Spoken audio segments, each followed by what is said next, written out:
telling me Dario Sammartino against Aaron Rodgers.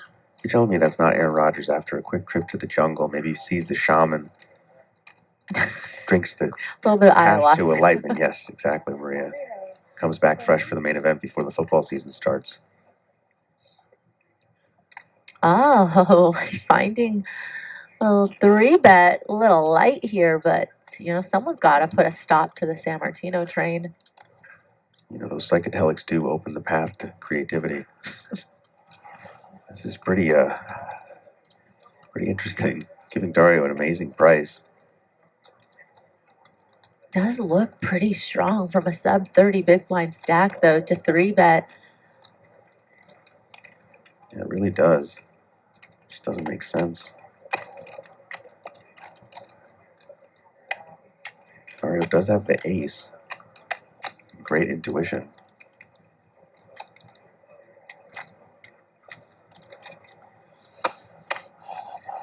Nice play from Mr. Richards. David, get it done.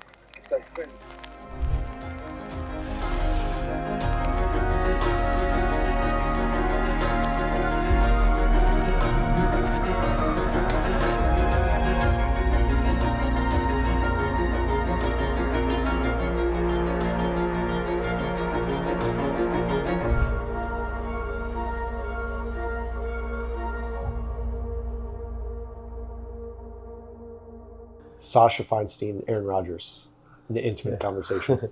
How was your World Series? Up and down. It was an experience for sure. I mean, a life-changing experience. Really on brand for me, looking at poker as a way to access higher consciousness and learning to bring out the best in myself.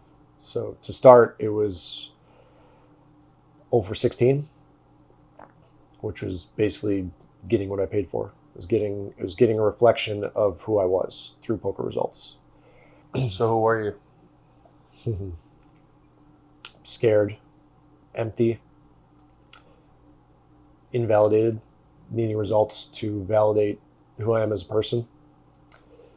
That's who I've been through the majority of my poker career. Even though I consciously know results don't validate who I am consciously, but unconsciously, way, way deep down, there's a craving to be validated by my results as a poker player, to be seen as a great player, to be respected as a great player, to have financial success and abundance, to feel safe by having that, when safety and validation is really something that comes from within. So started out the summer basically deeply unconscious and craving validation through results and hoping, wishing, wanting, desiring for a good result so that I could feel good about myself. It's important for all of us to understand what unconscious means in terms of how it shows up and what it looks like. Because the thing, a lot of times it could be interpreted in a variety of ways, but ultimately unconscious is if you're showing up and you're saying, oh man, I'm running really bad, like everything is going against me, like no matter what I do, it turns out bad, you're unconscious. You might not realize it. In your mind, it might seem as a story of like, well, no, this is what happened to me. I am running bad. Nothing is going my way. I don't know what's going to happen for it to finally turn, and I'm expecting something bad to happen around every corner. We think that's normal state of mind, but at that point, we're operating from the unconscious mindset of this is gonna happen to me. I expect it to happen to me because I deserve it. So I deserve to lose. I deserve to feel miserable. I deserve to not have success in poker, or even feel good about playing poker. Yeah. So what is actually unconscious in that experience that you're describing? What's the unconscious part? The unconscious part is our deeper belief, internal belief that we might not be aware of. It's you grew up, you did not get the love as a child from your parents, from family, where it made you believe that the only way you're worthy of love is by accomplishments or doing something that's worthy of being acknowledged or being loved for. So then our unconscious is going to be where we show up in everything we do with a chip on our shoulder, with reality of belief on a deeper level that us just being ourselves is not worthy of love. The only way we are worthy of love, respect, acknowledgement is when we do something great. And so it creates a pattern of unconsciousness through the behavior where we're constantly doing things to seek validation, to seek accomplishment, to seek love, the love that we know deep down that we deserve, but because it wasn't modeled for us or wasn't given to us, then we don't feel fully loved. So what's unconscious is the feeling of feeling unloved, the feeling of feeling unworthy. And because we don't acknowledge that we feel that, that's what's unconscious. So it's not like oh my God, I'm unconscious. Like we're each unconscious of, like it's not a bad thing or a good thing. It's we're each unconscious of what we're unconscious of. Everybody's unconscious and conscious of different things. So if there's like a feeling way down beneath the surface of, I don't feel worthy, I don't feel validated, I don't feel free, I feel unsafe. And if it's something that's not acknowledged, then it's unconscious. And when it's unconscious, then it drives our behavior, and those patterns become our life. The thing about it, our unconscious belief. So let's say if we believe that I'm unworthy of love, I'm unworthy of connection or respect or whatever else, then it's going to show up by sabotaging yourself, because that belief is going to want to confirm it. So if you don't believe in yourself, if you say, I'm not worthy of love, I'm not worthy of being a good poker player because I'm just not good enough, I've never been good enough, and that's my belief on a deeper level, underneath the surface of what we want to be, then it's going to drive the bus. It's going to drive our results. It's going to drive our play. And ultimately, it's going to confirm the story that you're not good enough. You're not worthy of love. You're not worthy of respect, because that's the way for the conditioning for that belief to survive, is by confirmation. Yeah, and it's actually not self-sabotaging. It's self-serving, because it's a way that you're getting your needs met. It's sabotaging the conscious goal, because the conscious goal is consciously what we're seeking, but the unconscious works a million times faster. So it is actively doing what it knows how to do to get its needs met based on how we got our needs met as a child, right? As your parents told you to get good grades. I mean, that's, my childhood was a lot of like, do this because that's what you're supposed to do. Get good grades, be good at sports, do these things. And the unconscious conversation that's happening there is, if you do these things, you are worthy of love. When it's like, well, you don't have to do anything to be worthy of love. So yeah, it's not self-sabotaging, it's self-serving, because that's what you were told to do to achieve love. But then as you grow older and you it comes to a boiling point basically, and you start to realize like, oh shit, well, there's not love there, right? Like Olympians who win gold medals and then commit suicide. There's like a bunch of examples of, I don't know about that specific example, but people who are really high performers that fall from grace after they've achieved what they thought they were achieved, because they thought there was a pot of gold at the end of the rainbow, and they were really chasing a feeling underneath that they never found with the gold medal. And ultimately, like you said, that our unconscious, especially when we're not aware of it or acknowledge it, is way more powerful than our conscious.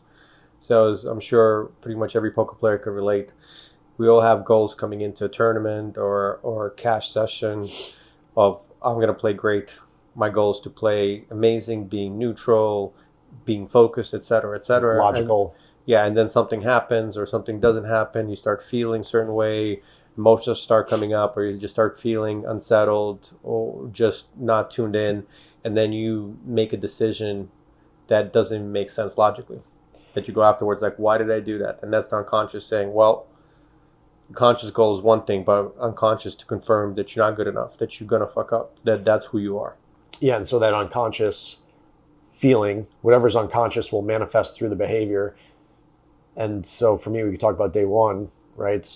Day one of the main, or really the beginning of my summer, was that those unconscious beliefs of feeling unworthy or unlovable or feeling like I needed validation manifests through impatience, frustration, dissatisfaction, needing to prove things, you know. So you're going through a tournament, and I'm like, you know, if you're feeling unvalidated, you'll be going through a tournament trying to be neutral, and then deep under the surface, I'm craving satisfaction in the form of like beating a certain player or winning a pot or having a chip stack where I'm comfortable to play, where I can relax and wait for hands, or just relax. I can play against certain players, or where I feel safe having that amount of chips where I'm not grinding a 20 big blind stack.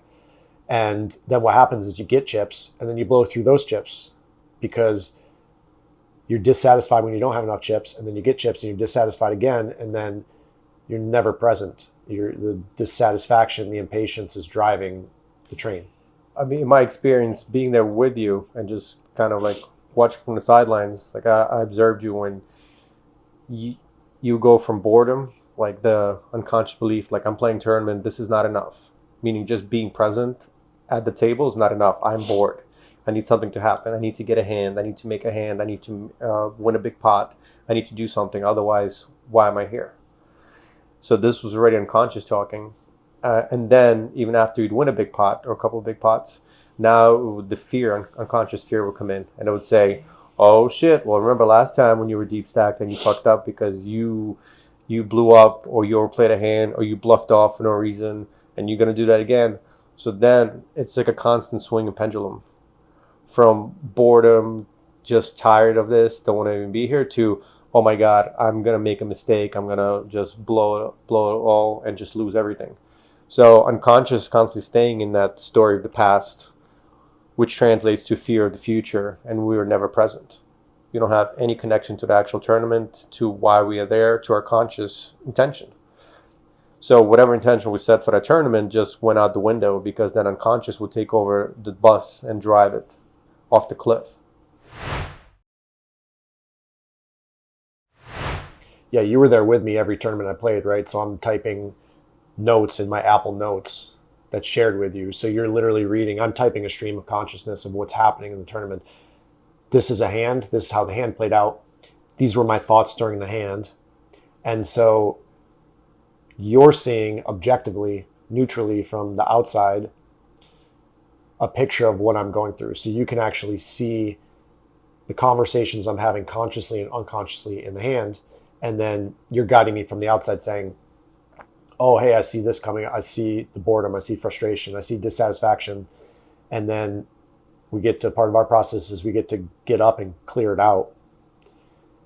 Because when we're not aware of it, when it stays unconscious, eventually it will sabotage the conscious goal. It will, if we have an intention of being patient, trusting, and surrender, it'll eventually turn into boredom, frustrated, and needing to make something happen. My experience with you, and this is where it's important that coach comes from perspective of being able to emotionally understand the client instead of just understanding poker wise, because you can understand all the poker lingo in the world or strategy, but it's not going to help in the moment when the player or the person underneath the player is in a state that does not allow him to play the poker that he's there to play.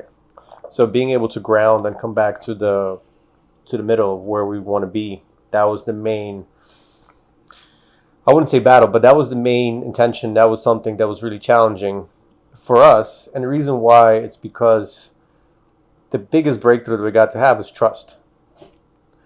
Not just, so in my experience, in your mind, there was a story that when you would get to an unconscious state, that voice would take over, like, we need to do this, we need to do that.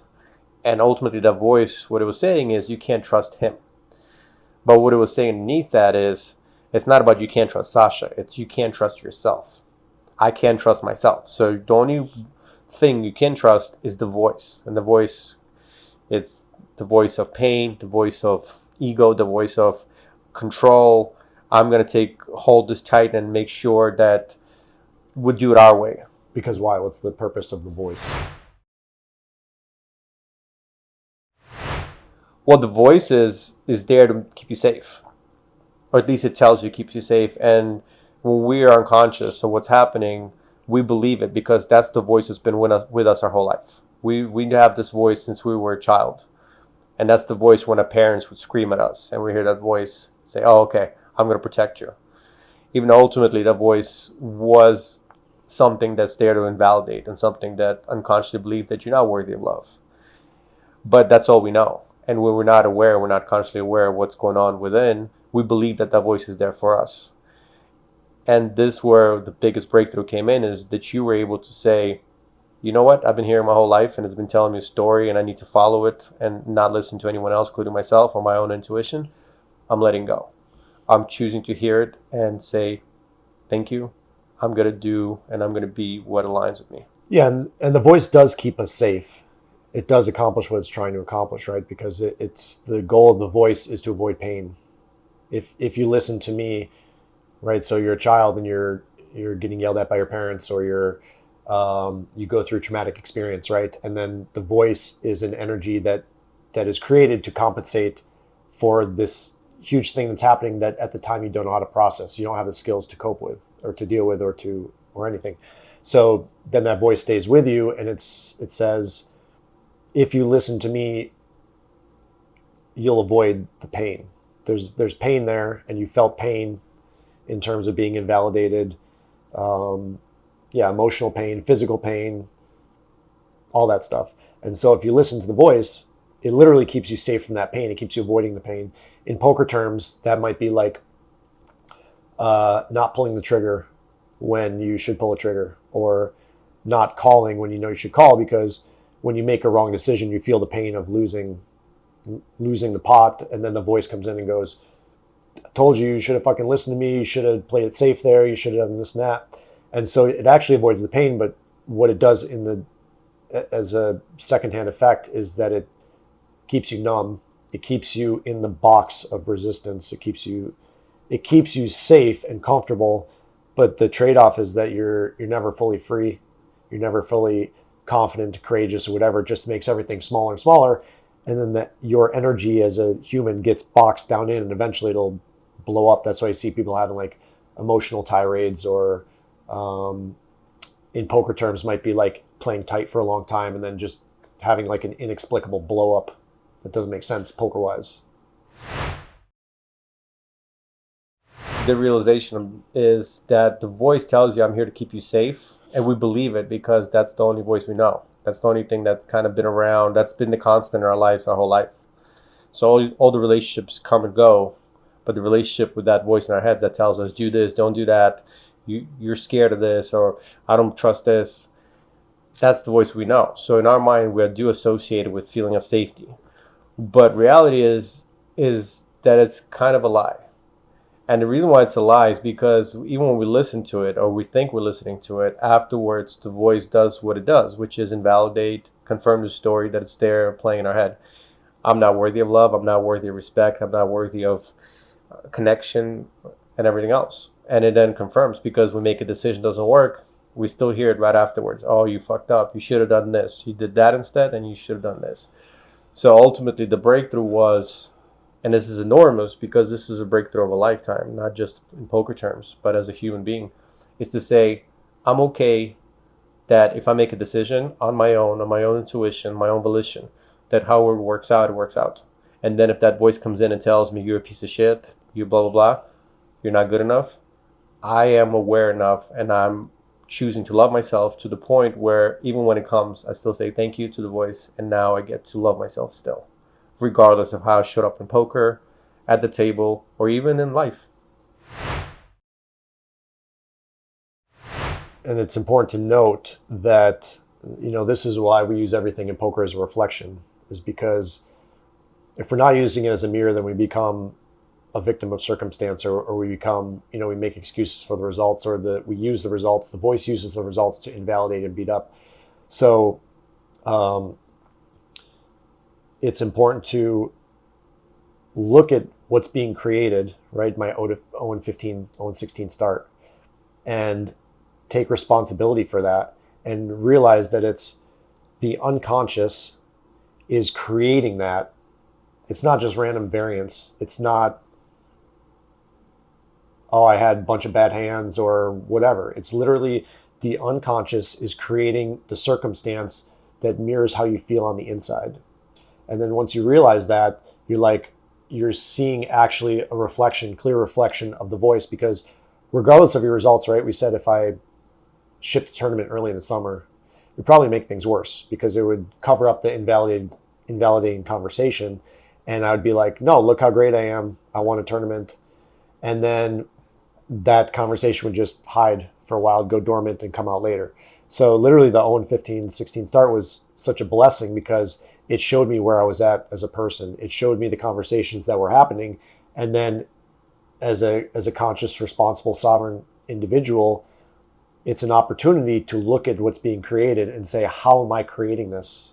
Yeah, I mean, what it did is put you up against the wall. It put you at your lowest point, or at least what felt like your lowest point. And it forced you into a decision. Where am I going to continue staying in the same place, playing in the same place, thinking in the same place, and just continue to repeat the cycle? Or am I fed up with it? And I got to the point where it felt like there was no other option. There was no choice of staying in this because it was so dark. And at the same time, it felt like, like you about to fall off a cliff. So instead of kind of trying to prevent yourself, you just jumped off on your own. And that was the freedom. Yeah, and the conversations coming up were, right, I can't trust Sasha. I can't trust myself. I can't trust the universe, right? I can't trust that I'm going through a tournament and trust that everything I need to win the tournament is going to come and help and be there for me to win the tournament, right? So it's like that conversation, I need to do something to win this tournament, instead of trusting that, right, my friend said, be still, don't look for it, it will find you, which was like a mantra that I used throughout the summer a lot. Just anytime I'd panic or feel like I needed to do something to make something happen, I need to do something right now to win this tournament. Then I would be like, that's the voice talking. Let me sit back and be like, no, right now I'm safe, because it's feeling unsafe that I need to make something happen. So no, I'm safe and I don't need to make anything happen right now. I just get to be present. And then the conversations of feeling unsupported. That was another one that came up. I'm not supported. Not supported by the universe. Not supported by you. When really, you're literally there reading my notes the whole summer. So it's like, yeah, I literally have amazing support. So lack of trust, lack of support. Well, which translates to like lack of trust, lack of support. If we look at it from the other side of the coin, it means I'm not worthy of support. I'm not. It's invalidating the support. Yeah, it's confirming. Like, yeah, the reason why no one supports you is because you're unworthy of it. So then it confirms that story, and then the story that's been running in our mind since forever. And ultimately, the consciousness and the awakening came in and is like, no, you know what? I might be owned, whatever. It doesn't matter. I am worthy of love. I am worthy of my own love, no matter what. Like, it doesn't matter if I've never gotten or felt like I've never gotten it. Like, at this moment right now, I choose to be there for me, choose to love myself, choose to accept myself. And responsibility and forgiveness part. And this is common across poker world, including all the way up to the top players. The responsibility is always conditional.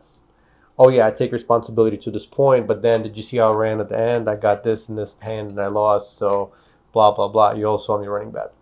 But responsibility doesn't diminish what happens to you on the outside. Responsibility is saying, I'm 100% responsible and accountable for what happens to me.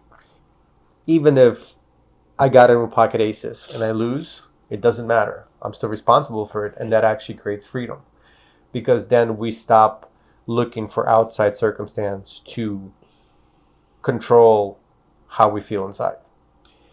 Yeah, and so that was like the one breakthrough was separating myself from the voice, becoming the observer of the different voices, impatience, dissatisfaction, frustration that would come up that would sabotage my wanting to win a tournament consciously.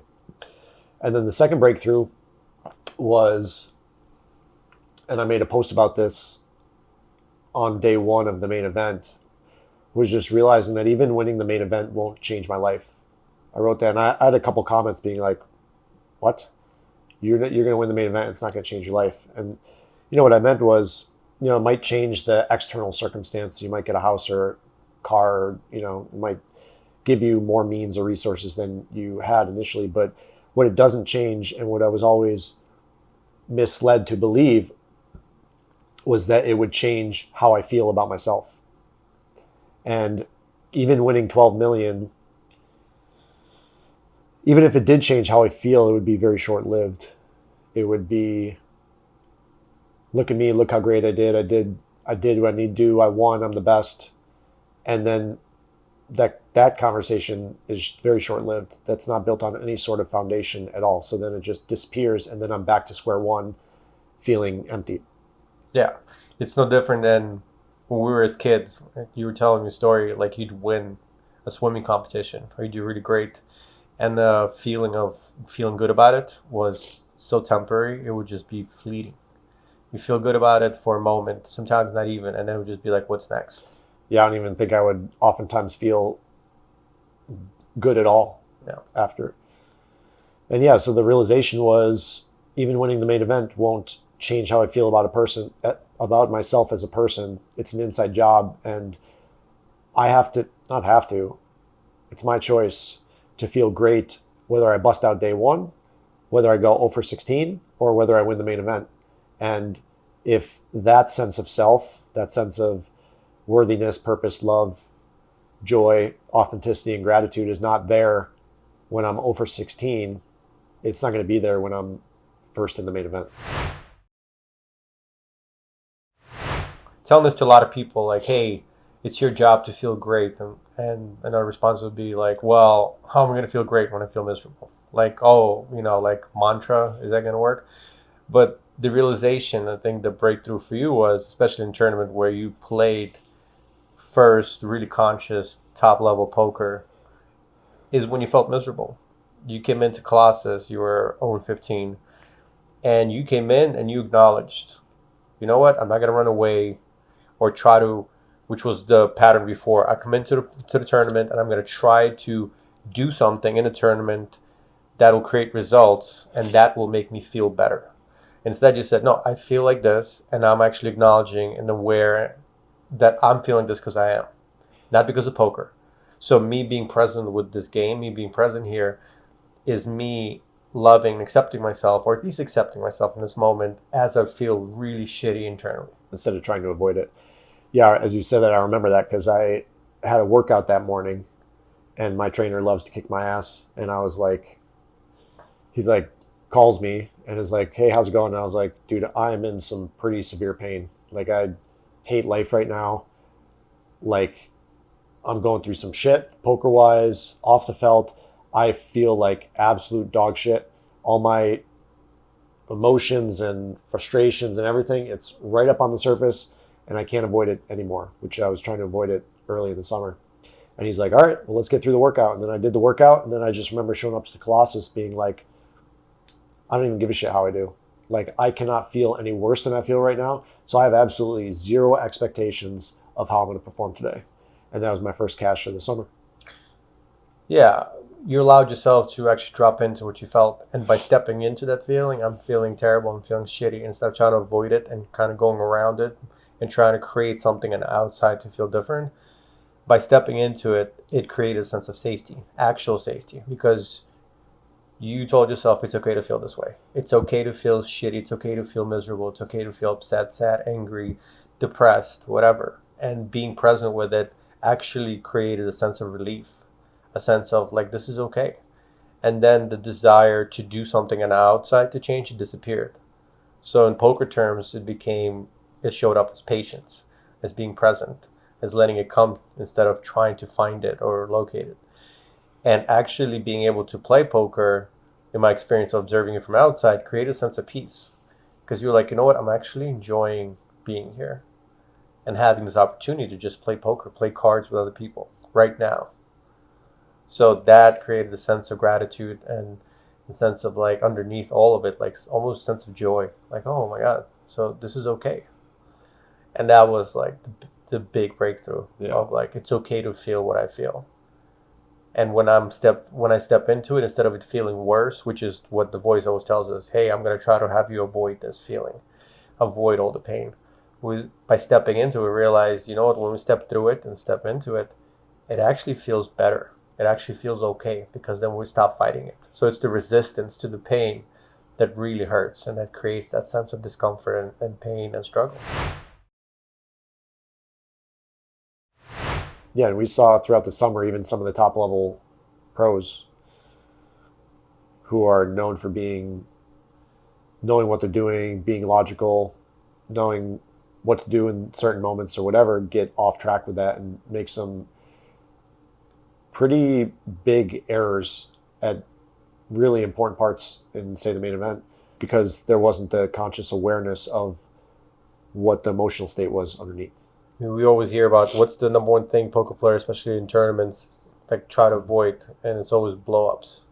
And what is a blow-up? It's the idea that you do something irrational where you put all your chips in when you're not supposed to. And so then the way people counteract that is that they go on this like massive cold tilt where the comfort zone becomes super small, and they just do the most basic thing just to kind of survive. We've seen it with Alex Torelli. It's a perfect example. He's known as a very disciplined player, a very good player, but we saw it last 2 days that he won this super cold tilt, and there was a lack of trust in his decision making. Everything was coming from a place of, I don't know, I'm not sure what I'm doing. I don't know if I could trust this. I got to play it safe.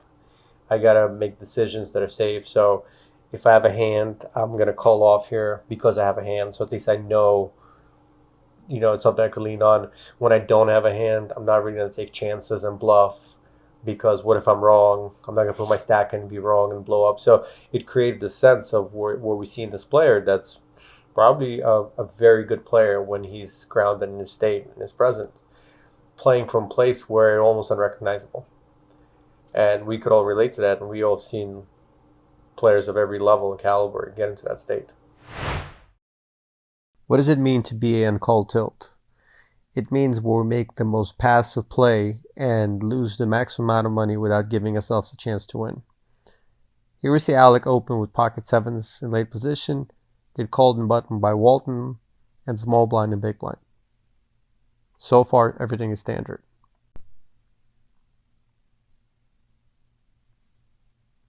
Alec could easily choose to c-bet on this board, but he's up against 3 players, so it's reasonable for him to check here. However, as soon as he checks, Walton stabs at it by betting 1/9 of the pot on the button, and small blind calls. And at this point, it's pretty obvious that Alec's hand is probably never good here, and even if it is right now against all these draws available, it's probably never going to hold up.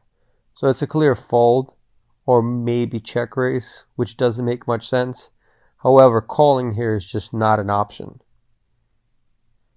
On this turn, which is actually a great turn for Alec because he has 2 blockers to the nuts, Torelli's 3 options here should be either check and wait for Walton to bet so you could check raise him, check fold and give up, or bet big on a turn and bet big on a river and represent a hand like 7-6.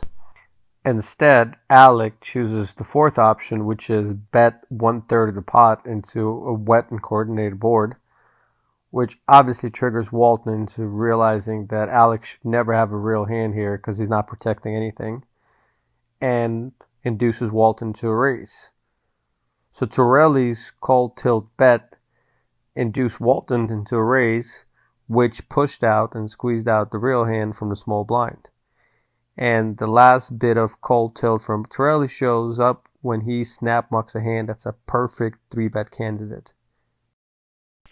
It comes back to Torelli, and Torelli, I remember seeing in the moment that he was like, knew that he shouldn't call. But he got stuck in between well, Adam is aggressive, and the blind probably doesn't have anything. So my 7s are kind of likely the best hand, but what he wasn't acknowledging is I'm attached to my stack. I want to play it safe. Yeah. So then when the turn came, he donks, it checks to him, and he donks into Adam, giving a perfect setup for Adam to be the capable aggressor that he was, and also creating the experience for Alec to do what he wants to do, which is play it safe. Yeah. I'm going to make a bet here to see where I'm at. Adam snap raises, which gets 2 pair to fold, and then gets Torelli to fold, right? Perfect. The best hand, 2 perfect blockers. Yeah. The fact is, he didn't just fold, he folded instantly. So it tells you that he didn't even have an idea of like, hey, what's the situation, right? As a poker player, as a high top level poker player, when you have two blockers in your hand to represent the nuts, which is basically what the button is representing Adam by raising there. He's saying, I have the nuts. So you have the perfect blockers for it, and you don't even take time to think, well, hold on. He stabbed on the button, and now he's making a raise as soon as I bet. Now I'm the one who has basically the straight cards. Yeah, and Adam didn't think about it either. Adam snap raised. Yeah, because Adam was like, well, this guy doesn't have a hand. And he's right. It's like, it doesn't make sense for him to have a hand there. It's not that they even don't have a hand. He knows that they're not calling. He knows more that they're playing it safe than they know they're playing it safe. Yeah. So he's attacking the fact that the way the hand played out is very unlikely that Alec has a big hand. Or that the blind has a hand. Yeah. And then based on action, he's like, well, they don't have a hand to call me with. And the way it's been played is everybody's playing it safe. And he picked up equity. Yeah. So the point of it is, if I truly believe that if Torelli is in a conscious state and present in this spot with that hand, he plays it completely different on every street. He played in a way where he's like, I'm going to put the most amount of money into it without giving myself a chance to win it. Yeah. So, we all have done that where we take a hand and turn it into a bluff, but not really a bluff that could ever work. It's the kind of bluff that's going to make the other person attack us or fight back, and we're going to lose the most. And it comes from a place of, I want to play it safe, but then at the same time the voice says, we got to do something to make it happen. Yeah, and that would have actually been a great line to take as an aggressive line to set Adam up to 3-bet and jam a river. But that takes stepping into the resistance. I mean, the biggest breakthrough I had during the main event was when I got to the feature table.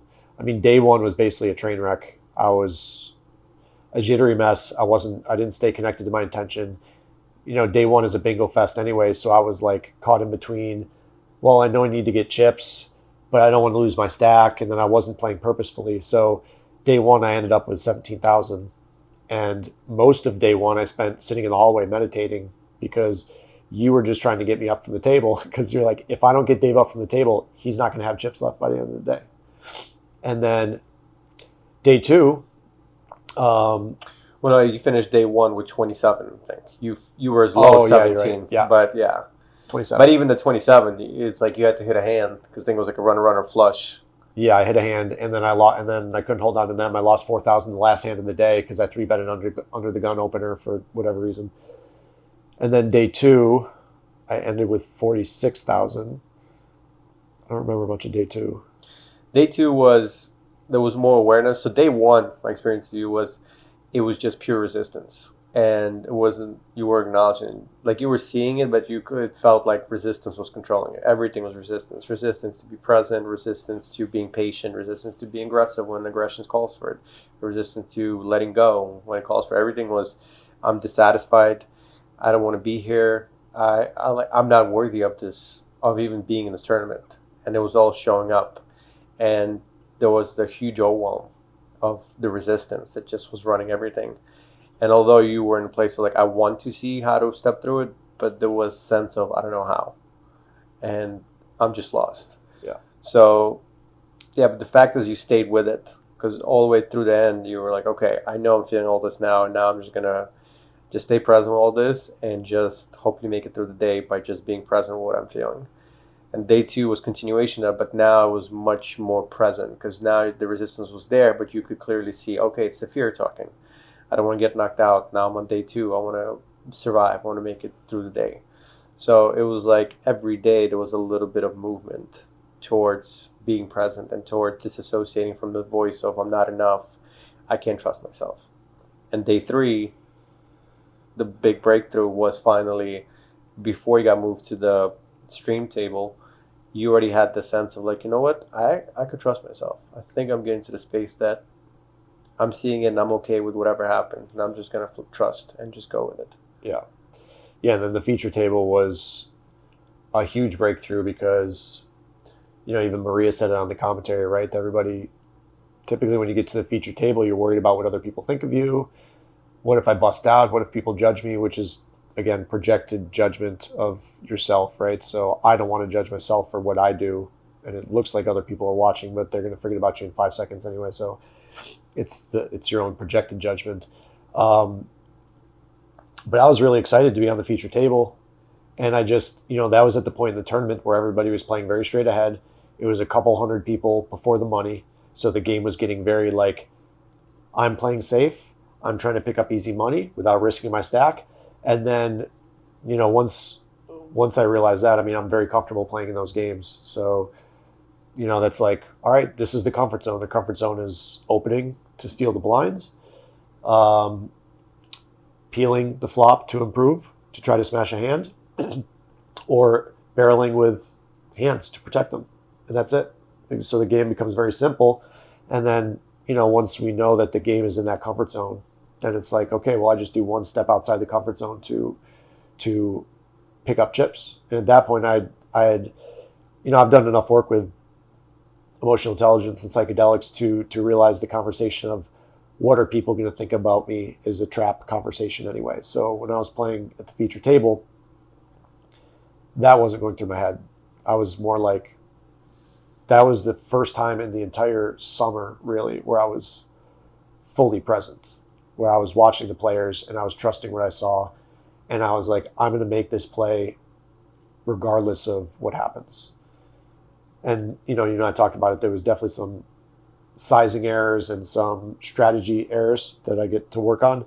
But the awareness to step into my resistance was there, and the presence was there. And that was the first time in the tournament where I was playing fully free. The first time where you trusted yourself unconditionally. You trusted the work. You trusted what we've been working on, everything you put into it, and everything, and ultimately connecting to your intention and connecting to what is consciously important to you. Because then unconscious conversation kind of went out the window, because by that point you acknowledged it and you said, yeah, I see it for what it is, and I'm not fighting it anymore, and I'm not fighting the voice. I'm accepting it for what it is, and guess what? Because I accept you for what it is, I don't have to listen to you. So when the voice comes up, I hear you, and I'm trusting myself, and I'm confident and present. And so that was the first disassociation from the voice, and saying, I trust myself. I don't need a safety from a voice that's been around my whole life.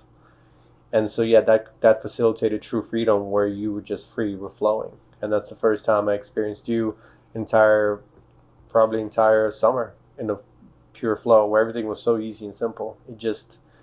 It was like walk in the park. It wasn't even poker, which is how it showed up on TV when you were making plays with 7 deuce and 3-4 out of big blind and random hands, and people like, why is he doing that with those hands? And reality is because our hands had nothing to do with what we were doing. You were making plays based on connection to the player, on connecting to his energy, and knowing that this player here is not attached to his hand. He's attached to his stack, and he's going to fold.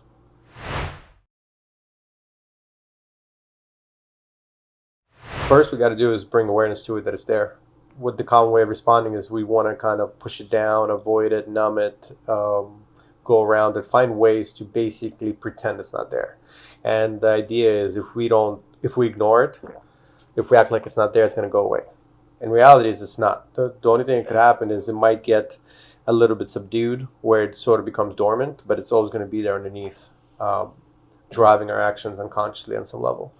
So first, acknowledging that, hey, I feel scared. I feel like I'm going to bust out. I feel like I'm going to make a mistake, or I feel like I don't want to get knocked out now. I don't want to take any chances, and I'm scared because if I do and I get knocked out, then I'm going to feel like shit. Yeah, and you have me going to, a lot of times before each hand, we're just asking, what am I attached to right now?